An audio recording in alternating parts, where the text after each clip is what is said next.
Si te gustan las películas de artes marciales, disfrutas las comedias y eres fan de Marvel, seguramente te gustará esta nueva película del USM. Así que hoy hablaremos de Shang-Chi y la leyenda de los 10 anillos, disponibles en cines.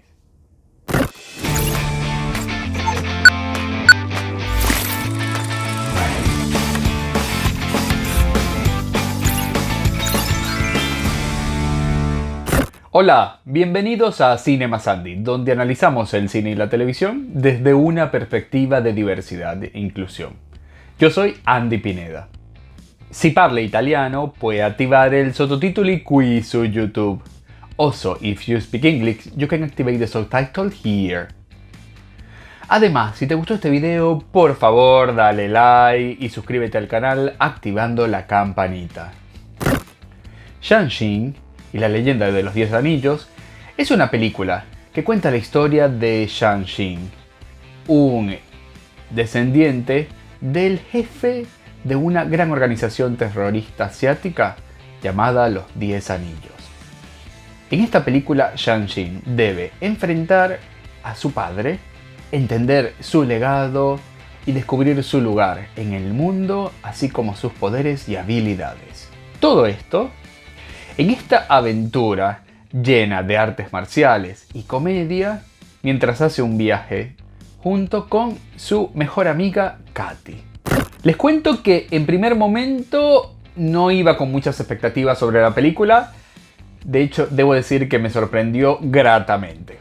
¿Por qué? Primero porque acá, obviamente es Marvel, pero prácticamente la primera hora de la película no se siente casi nada Marvel. Es bastante diferente, ya sea por el tono, pero sobre todo acá lo que es más diferente es la parte de la acción. Prácticamente después de no sé cuántos años que ya llevamos viendo el mismo estilo de pelea, el mismo estilo de acción, ese que nació en la primera película de Avengers y que ha sido tan icónico para Marvel y que hemos visto replicar tantas veces. Estamos hablando de la acción con CGI, de la acción principalmente hecha en computadora y de peleas más relacionadas con super soldados, porque prácticamente casi todos en las 3 primeras fases de Marvel eran casi todos super soldados o como mínimo fueron educados o entrenados por los militares de alguna u otra forma. Así que es bastante refrescante ver acá Kung Fu prácticamente, porque aquí las peleas son peleas de Kung Fu reales en su mayoría, y están todas coreografiadas por expertos de artes marciales. Y aparte, son peleas usualmente con pocas personas. Tenemos una experiencia mucho más íntima e interesante de la pelea, y no todas estas peleas tipo hechas en computadoras donde vemos diferentes elementos y cosas a grandes escalas.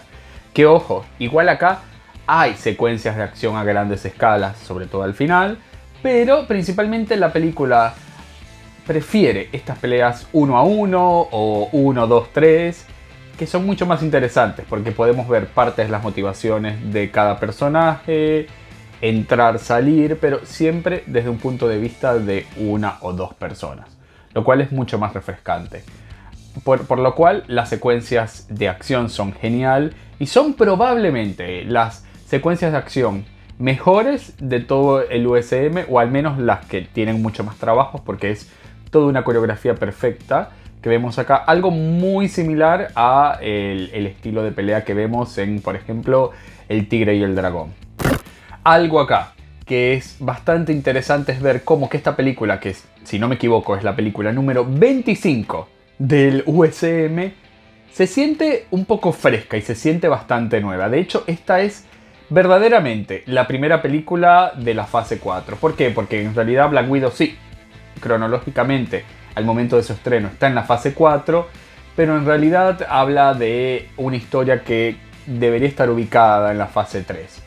Por lo cual acá realmente sentimos un poco de esa frescura, un poco de esa novedad de lo que eran las primeras fases, tipo la fase 1, la fase 2, porque es la presentación completamente de un nuevo personaje, de una nueva historia, y prácticamente no hay grandes conexiones con todo el universo de Marvel que afecten la trama al menos de esta película. Efectivamente sí hay conexiones, vemos que hacen referencias a cosas que han pasado, sobre todo a lo relacionado con Iron Man, porque bueno, está toda esta polémica de el Mandarín, que era parte de la organización de los 10 Anillos. Se hace creer que realmente esta organización iba a atacar a Iron Man, a la final era un actor. Esto se explica de nuevo.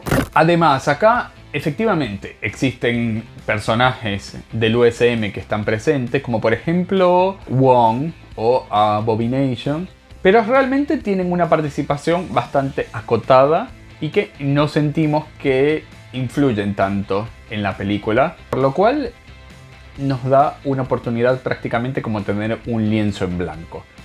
Porque lo otro que pasa acá es que Shang-Chi era prácticamente un héroe desconocido que ha tenido un desarrollo bastante pequeño y nunca ha sido muy famoso. Por lo cual acá también Marvel tiene prácticamente carta blanca para hacer todo lo que quiera con el personaje. Y han hecho muy buen trabajo, han hecho un trabajo muy interesante en hacer un personaje nuevo prácticamente y hacer una película que, como les dije, no se siente Marvel porque es prácticamente todo un nuevo universo. Sí les recuerdo que existen dos escenas postcrédito, una para mí bastante importante y que nos deja bastantes preguntas, pero no les quiero decir nada, y también existe una segunda escena postcrédito que nos deja pensando en una parte 2, no sabemos, o un nuevo superhéroe o un nuevo malvado. Bueno, es cuestión que ustedes también me digan qué opinan.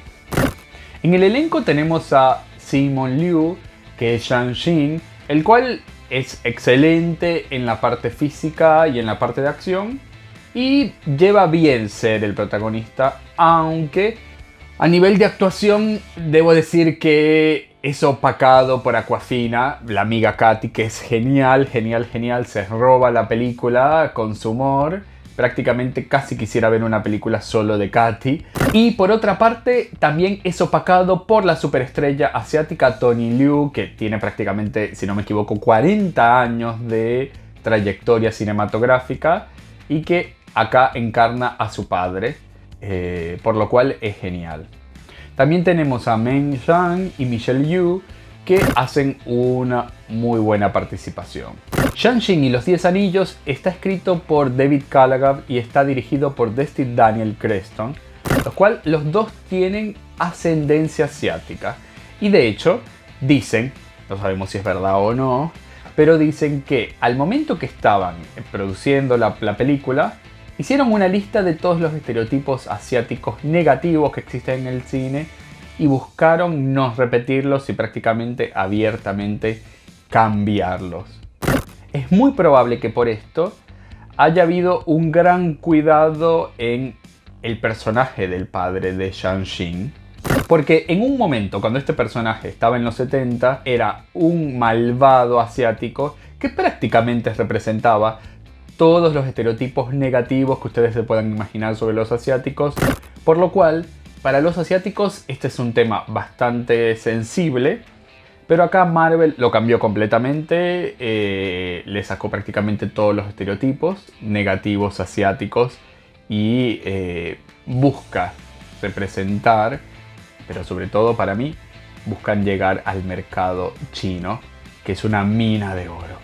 Aunque este mercado aparentemente no sabemos si reaccionará bien o no, de hecho hasta ahora no tenemos confirmación si será estrenada en China o no, pero al menos las primeras reacciones a los trailers hace algunos meses fueron negativas porque aparentemente representaba los estereotipos asiáticos actuales. Sí, acá se ve que Marvel tuvo mucho cuidado en hacer esta película y de hecho la película se siente como una especie de Black Panther asiática, casi por decirlo así, en el sentido de que terminamos viendo, no quiero hacer spoiler, pero un universo asiático abierto, explotado a la máxima fantasía, con mucho CGI, con muchos efectos especiales, ya lo verán. Por lo cual no sabemos si llegará a funcionar esta apuesta económica para China o no, pero sí, en mi opinión debo aplaudir que han hecho un gran esfuerzo, primero por tener todo un elenco asiático, han hecho un esfuerzo por tener a un guionista, a un director de origen asiático y también por respetar la cultura o al menos por no perpetuar ninguno de estos estereotipos negativos en el cine. Por lo cual a Shang-Chi y los 10 anillos, en el semáforo de diversidad e inclusión, le doy un verde positivo. Porque la película tiene, como les dije, un elenco asiático, tiene un director, un guionista de ascendencia asiática y conscientemente buscó no perpetuar los estereotipos negativos del cine. En la calificación general, a Shang-Chi y los 10 anillos le doy un 4. Porque es una película divertida, interesante y se siente como un aire fresco al universo de Marvel. Pero protagonista para mí no es lo suficientemente sólido en su actuación. Aunque igual es una excelente película para iniciar este nuevo universo. ¿Ya viste Shang-Chi? ¿Qué te pareció la película? Cuéntamelo en los comentarios. Además, si te gustó este video, por favor dale like y suscríbete al canal activando la campanita. Yo soy Andy Pineda y esto es Cine más Andy. ¡Chao!